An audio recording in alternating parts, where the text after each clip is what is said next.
Hey everybody, this is Jim at FreeChartVideos.com using time-honored techniques to understand modern markets. This video is for educational purposes only, and it is not intended to be used as any form of investment advice.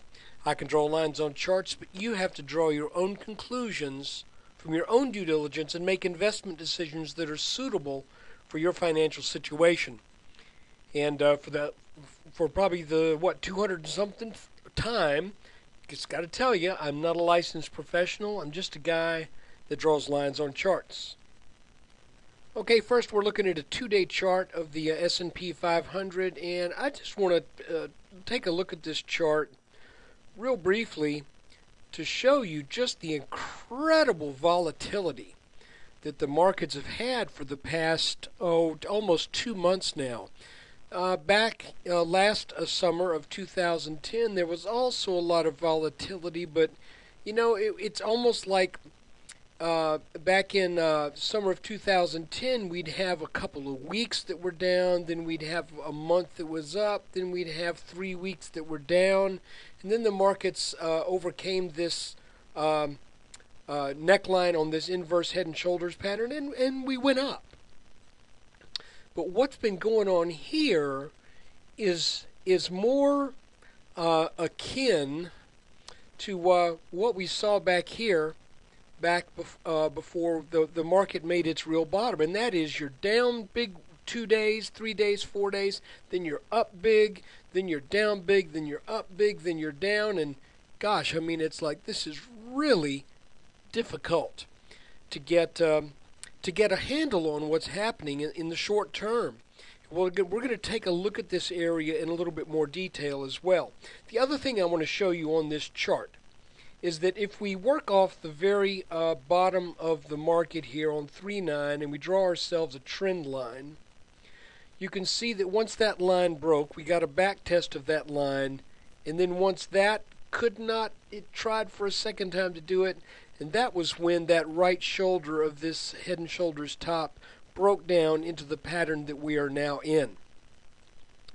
So this has been back tested. Additionally, if we work off the July low from 2009 and then the lows in the fall and summer of 2010, well, actually it would be all summer because September we were off that bottom.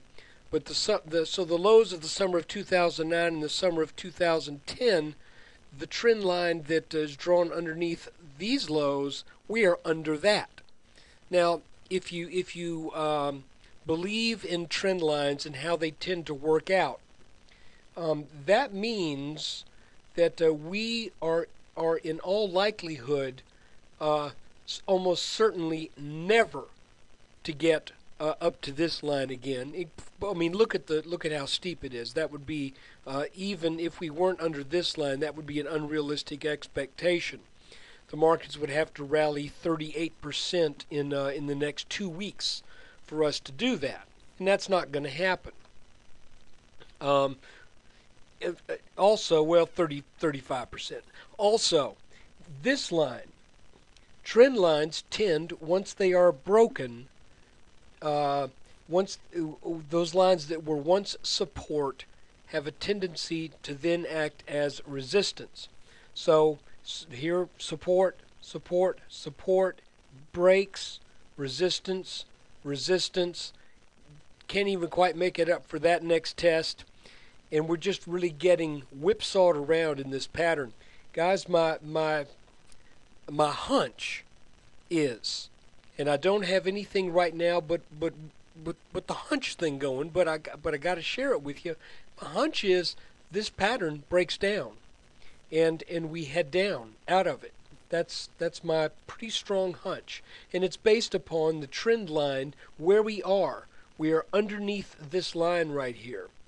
We can't get over it, and so what will happen? And we're also hammering down on this support line right here. So this is what I see. I'm going to erase this. I am seeing 2 lines of support that I think will put up a fight. Those are around 1120, and the other one's around 1050 or whatever. This one is slightly descending. the one that is around 1120. This one right here is slightly ascending. So that's kind of what we're looking at right now in the long-term perspective. If we move in on this a little closer, then you can just see what a volatile mess this is. At first it looked like this was a head and shoulders pattern that would serve as a continuation. The neckline that I had originally drawn, which was more like this, broke down. But then the markets decided that they wanted to claw their way up above that line. So yesterday I said, well, maybe I got that line in the wrong place, so let's move it here.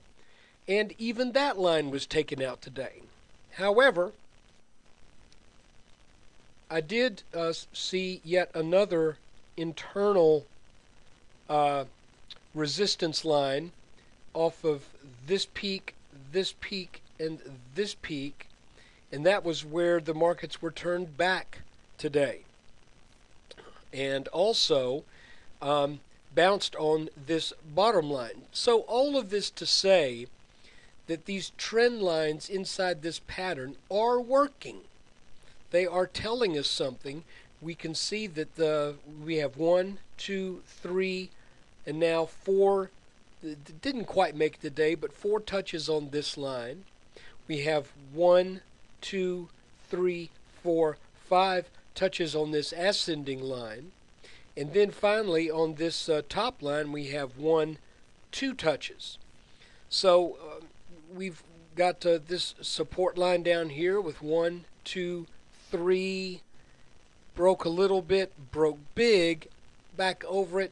So we got to watch this. This is just really a period of getting horribly whipsawed around. If you were looking at the video that I did, excuse me, the video that I did on Monday, I think it was, I said this sure looks like this is a reversal setting up, and I was thinking that we were probably going to get up to the 1160s, and but then once we got up there yesterday, if you watch yesterday's video, I mentioned, this could head on up to the high 1180s. Well, even that was surpassed. We hit 1195 today, but late in the day, you could really see some selling start to take place. So I feel pretty good about that call yesterday with that strength off of this bottoming pattern right here. That 1180s area was definitely on the radar. And I did make a very, very short-term day trade today. I went short right up here before that little bump up. When I saw how close we were to this green line that I just pointed out, I said, I'm not going to mess around and say it's got to touch it. It's got to touch it. So I'm going to go ahead and do it now. And if it breaks that line on conviction, I'll take my lumps.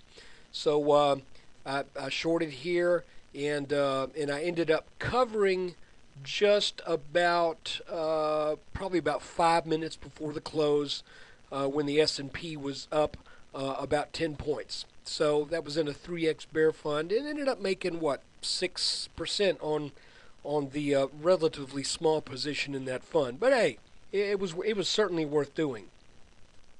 So right now,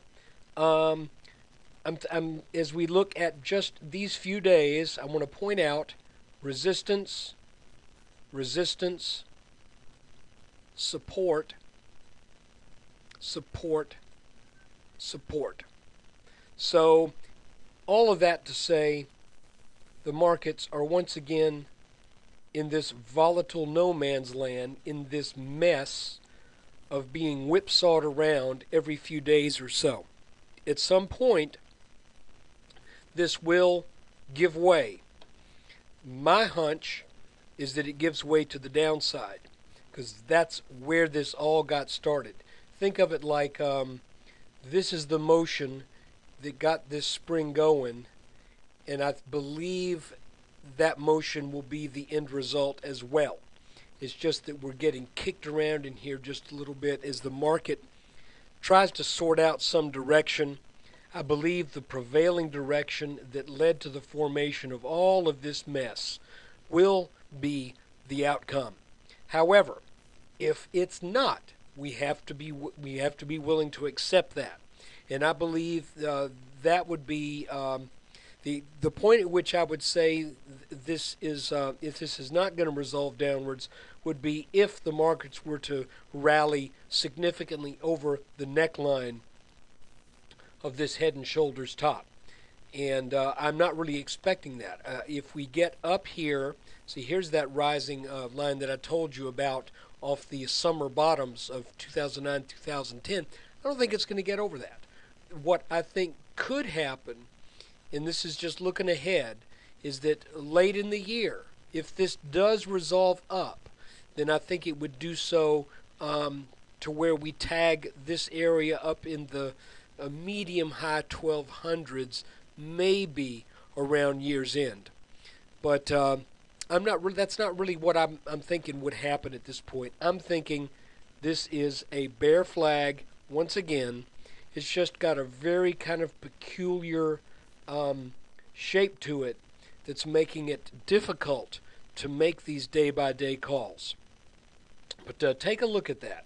And, you know, I hate to say it, but you look at it, and this is kind of like the coastline of Scandinavia or Norway, where you say, well, you know, we started here back in August 8th, and we were around 1215, and now we're at 1175. It's only 40 points difference, but if you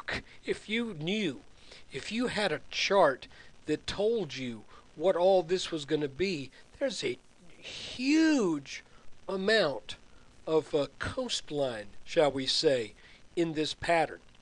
And, you know, it's just, you look back on it and you say, if only I had known this was a bottom and this was a top and this was a bottom and this was a top and this was a bottom and this was a top, etc., etc., you could have made a fortune in this.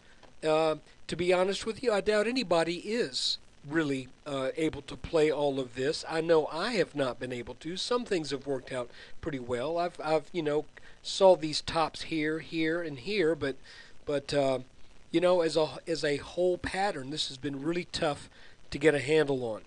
So my guess is we closed right at where I would expect support, which means, well, tomorrow we either bounce on support or we crash through it.